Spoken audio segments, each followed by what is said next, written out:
నమస్తే, welcome to RP7 TV news.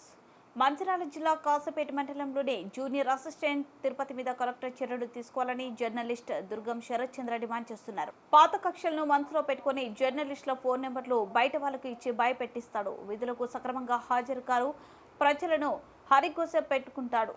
నాకు ఫోన్లు చేయకూడదని చెప్పమంటారు. RTI దరఖాస్తుల మీద సమాచారం తెలుసుకోవడానికి ఫోన్లు చేస్తే ఎవరి ఫోన్లకు రెస్పాన్స్ అయ్యాడు ఇవ్వడు. కలెక్టర్ స్పందించి జూనియర్ అసిస్టెంట్ తిరుపతి మీద చర్యలు తీసుకోవాలని డిమాండ్ చేశారు. ఏం మాట్లాడు నేను ఫోన్ ఎందుకు లేపుతలేవు? ఎవరు ప్రజలకు చాలా మంది ఇక్కడ చాలా మంది వస్తున్నారు పబ్లిక్. నువ్వు ఫోన్లు ఎందుకు ఎవరికి రెస్పాన్స్ ఇవ్వు?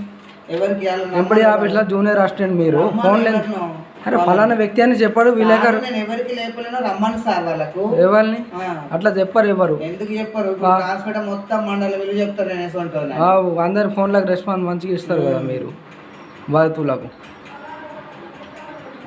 ప్రజలు వచ్చిన ప్రజలు అందుబాటులో ఉండరట. ప్రజలు ఫోన్లు వస్తున్నాయి కదా డైలీ. మీరు డైలీ కాదు, ఆ రోజు లైవ్లో నేను వస్తే కూర్చి ఖాళీ ఉన్నది.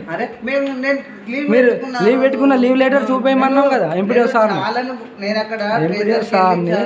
మరి నీ లీవ్ లెటర్ రిజిస్టర్ తీసుకురా ఒకసారి నాకు. ఇప్పుడు లీవ్ లెటర్ రిజిస్టర్ ఎన్ని రోజులు రిజిస్టర్ లీవ్ లెటర్ పెట్టి నువ్వు డుమ్మా కొట్టినావో బయటికి తీద్దాం. తీసుకురాపు, బయటికి తెప్పు.